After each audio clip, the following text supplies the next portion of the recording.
Hey, boys and girls.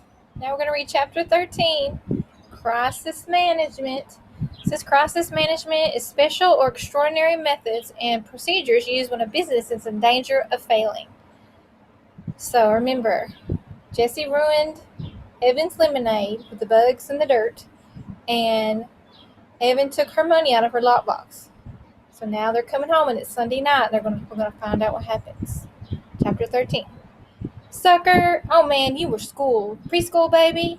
For the third time that afternoon, Scott Spencer had gotten the drop on Evan, dribbling around him and then hitting the easy layup. So the guys were giving him the business, even the ones on his own team. It was Evan, Paul, and Ryan against Kevin, Toomey, Malik, Lewis, and Scott. Evan wished that Scott hadn't shown up, but he had, and they needed the sixth guy for a 3-on-3 since Jack had gone home to ask his mom if they could all swim at his house. So what was Evan supposed to say? Anyway, Evan was 3 times the ball handler that Scott was, and everyone knew it, so it was all fun. But it didn't feel like much fun to Evan. "What's up, man?" Paul asked. Evan dribbled the ball back and forth, left hand, right hand, and through his legs. "Hey, it's hot," he said. "Yeah, it's hot for all of us," said Paul. "Get your game on, dude." But Evan couldn't get his moves right. He was a half step behind himself, and every time he moved, the envelope slapped against his thigh like a reprimand. "Speaking of hot," said Ryan. Everyone turned to look, and Jack was coming up the path, running at a dead dog pace. "Oh, please, God," said Paul. "Let her say yes." As soon as he was in range, Jack shouted, "She said yes!"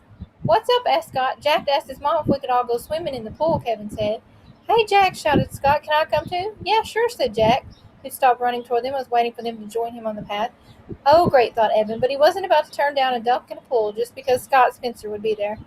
Nobody wanted to go home for suits and towels. Kevin and Malik and Ryan were wearing basketball shorts anyway, so they could swim in those. "We got enough suits at the house," said Jack. "My mom saved all of our old ones." At the house, Evan changed into one of Jack's suits, and he wrapped up his underwear in his shirt inside his shorts and put the bundle of clothes on the end of Jack's bed next to the other guys' piled up clothes. It felt good to drop the heavy shorts with the envelope stuffed in the pocket. "See what's in the envelope?" Jesse's money. Then, just to be sure, he put his shoes on top of his pile of clothes. He didn't want anything to happen to that money. They played pool basketball all afternoon, even though the teams weren't even. Mrs. Bagasarian brought out drinks and cookies and chips and sliced up watermelon. Every time one of them went to the house to use the bathroom, she shouted, "Dry off before you come in." But she did it in a nice way.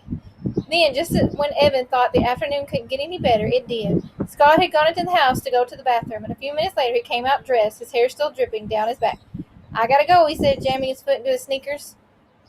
"Did your mom call?" asked Ryan. "Nope, I just gotta go," he said. "See ya," and he ran out the gate. "Great," shouted Evan. "Now the teams are even."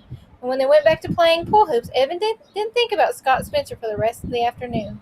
He didn't think about Scott Spencer until he went to Jack's bedroom to change back into his clothes and noticed that his shoes were on the floor and his shorts weren't folded up. You know what that means. Scott Spencer stole the money. Scott Spencer took the money out of Evan's shorts. I bet you money. We'll find out. The last chapter, one more chapter left, chapter 14.